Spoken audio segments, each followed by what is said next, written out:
Brothers and sisters, as everything goes up in the markets, everybody looks like a genius, right? Everybody, when everything's going up and everything's green and people are making their plays, everybody looks like a genius. Oh, this dude called it at that strike price, or this dude called it at that price target, and we got in, we locked in, we got major profits, right?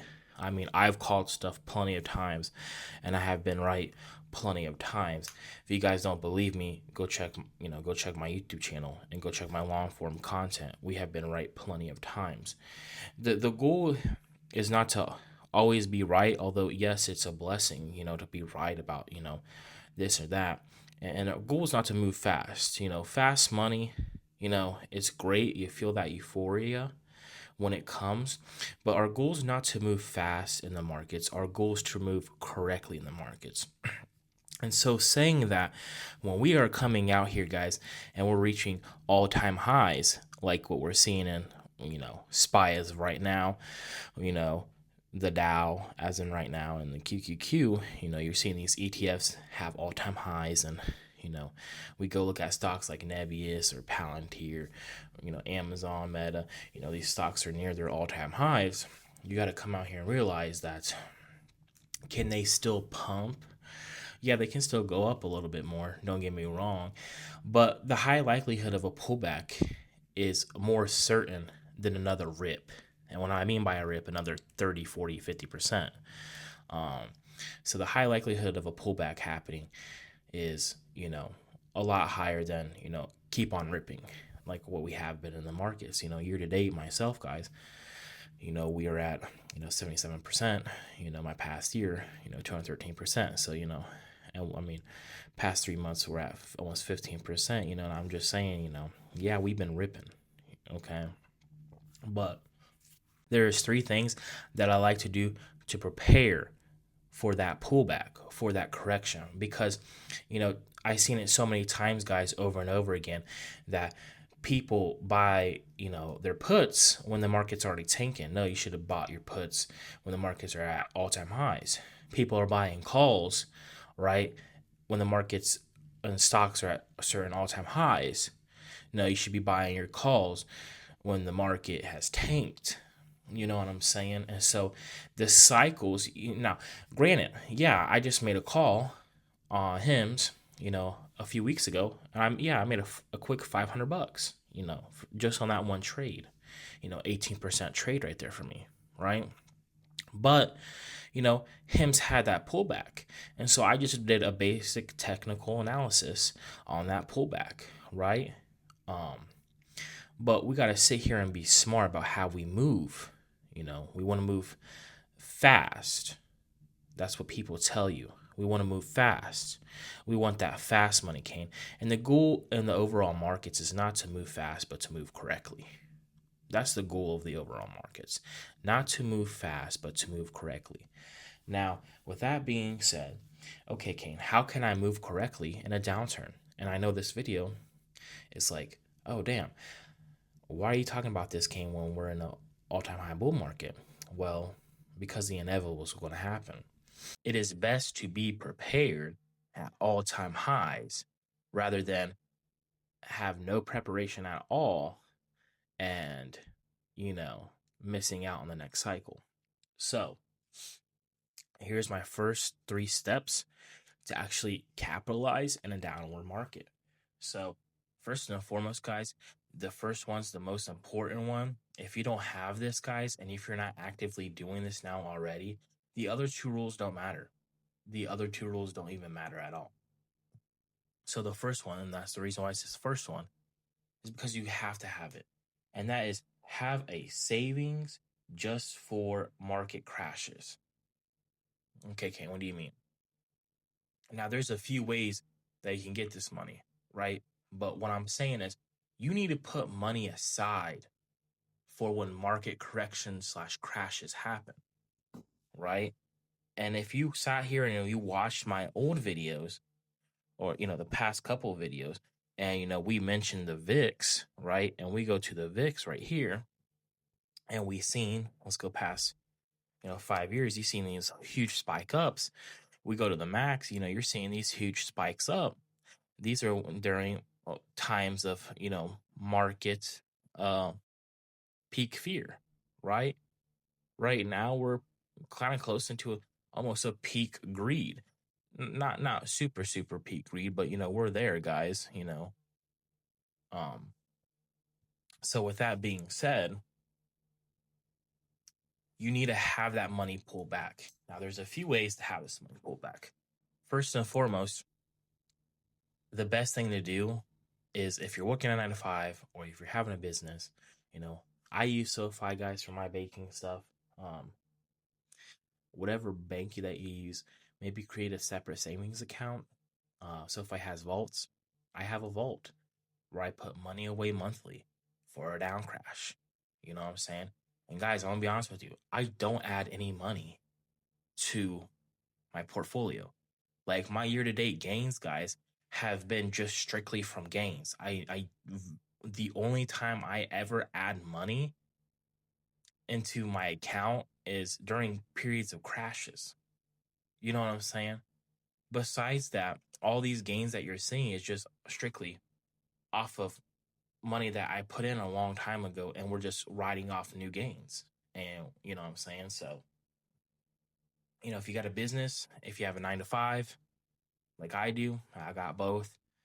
You sit here, you put that money in, your savings, and when time of calamity happens, you're able to count on that money. Um, one of my mentors said, Kane, he said, you always, whatever business that you create, and I look at my stocks as a business, guys.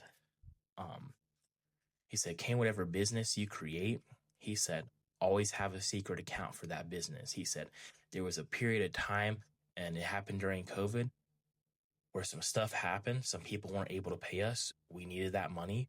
Payroll's going to happen, Kane. And because we didn't have that money, you know what I'm saying? We almost closed the business down, and we were pumping great cash. But he's like, because I sat here and on all-time highs and I started putting money back, we were able to pay that and keep the business going, keep the business afloat. So guys, I can't stress enough how important it is to sit here and put money away on the side. Kane, money's kind of tight. Okay, guys. Well, if you have gains in the market, like you see me, I have $30,000 in gains this year. Take some of that money and put it into the account. Take some profits and put it into that vault. Put it into that savings account. Put it into, a place where it's easily accessible to put it right back into the markets when the market tanked. Okay. Um, as Kane, what are you doing? Well, I got $28,000 in cash right now, $17,000 in margin, so we're looking at like what 40 something K, right? 40 something thousand in cash and margin. And not only that, I still got cash on the sidelines. So be prepared for that. Kane, if I have trouble getting some money, and then take some profits, brother. And guys, listen, guys, it doesn't matter if you're a trader or what type of trader you are or an investor, no matter what type of investor you are. I never met somebody that took profits and got broke because of it. And that's the facts, So do what you have to do for that first step. I do both. I took profits, I put it in my vault, and I'm still pumping money through my business, through my 9 to 5 job. Guys, I still work a 9 to 5. And I still put that money, I pump that money through, my vault. You know what I'm saying? Is it a crap ton? No. But as you see, just in my brokerage account, we have, the majority of my portfolio in cash and margin. You know what I'm saying? So we're good. Now, the second thing, go leverage and market crashes. And so leverage is going to look different for a few people, right? Leverage is, we kind of hit on one of them, is going margin, going on margin, and there's different types of levels as well. So for some people, it's margin. Some people like, Kane, I don't like margin. I don't like going in debt. But I do have some cash on the side, Kane. And I'm like, oh, okay, what are we looking like? What are we looking at? He's like, well, I got like $5,000 in cash on the sidelines. Okay, well, guess what? Guys, I have if stocks crash, buy, you know, and we're going to look at this specifically right here.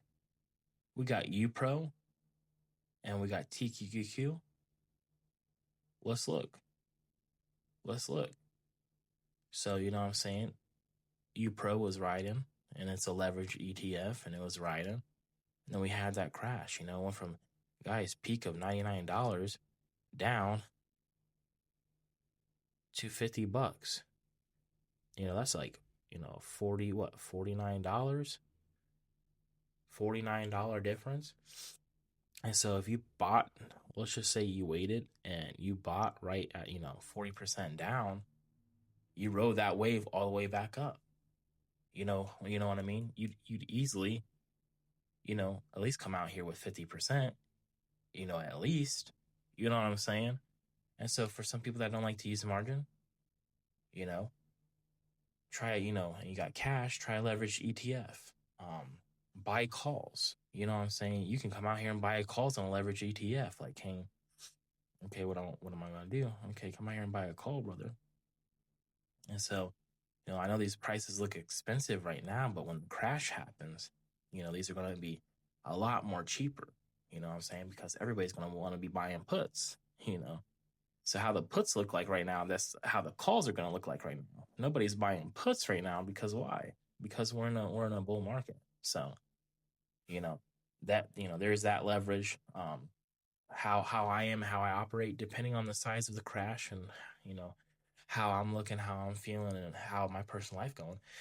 Guys, there's been time I went max leverage. There's been times I went out on margin. There's been times I went out on margin, and I even took out loans.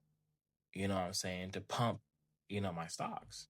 You know, and so that might be for some of you guys, but and market crashes, guys, don't be afraid to go max leverage.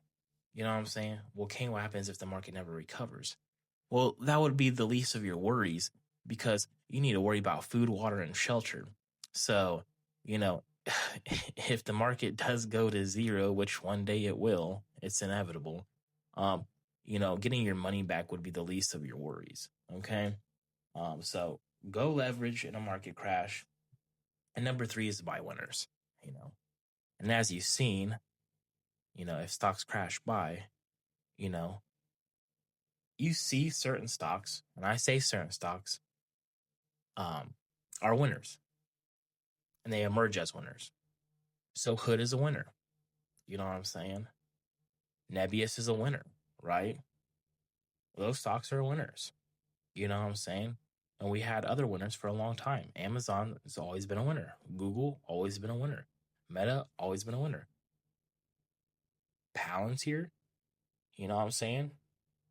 It's been shooting up. It's been a winner. So when you see certain stuff, you know, shoot down of stocks that you love, rather be Palantir, Meta, Amazon, Google, you know, SoFi, you know, Nebby, you know, and Hood, you know, come out here and buy winners, you know, build some equity plays. And you guys know how I feel about equity plays. You know, I have my own equity account right here. This is my equity play account. You know, it is what it is. I like to strictly kind of do options. But guys, I do have some equity plays. You know what I'm saying? You know what I'm saying? I don't hold forever, but you know what I'm saying? Because I'm not married to the stock. But you know, I do have some equity plays, you know. You know, even check out crypto. You know what I'm saying? Buy some crypto on the low. You know what I mean? So guys, to reiterate everything, you know, number 1, have a savings, have cash on the sidelines for a market crash. Go, and when that market crash happens, you know, go leverage, go max leverage. Now that doesn't mean when the market drops 5%, you're going, you know, balls deep. Okay, and I maxed out my margin. Okay, and I maxed out loans. You know, I went max on a 5% pullback.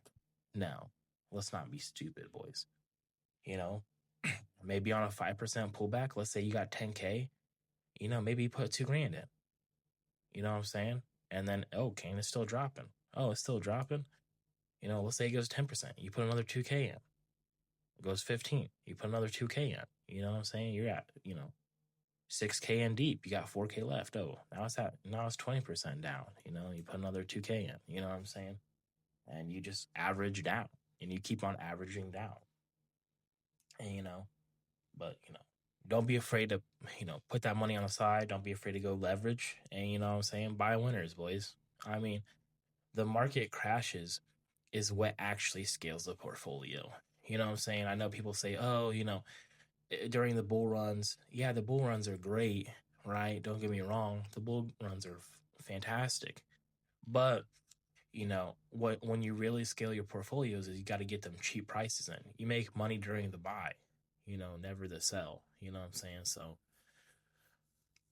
when that pullback happens, King, what do you suspect the pullback's going to happen? I think, quarter two or quarter three of 2026. I think, we got a little bit of gas going till the end of this year.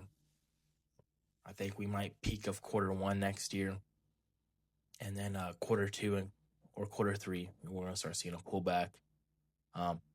Is it going to be like a 2022? I don't know. Or is it going to be like an April of this year? I don't know. But I do have, an inner knowing feeling that the market is going to pull back. So be ready for it, boys. Keep making money. Let me know your guys' year to date, how much money you made this year to date in the comments section below. That being said, guys, keep on operating on the markets and keep on affecting this money. Don't let the money affect you. Love you guys. Peace.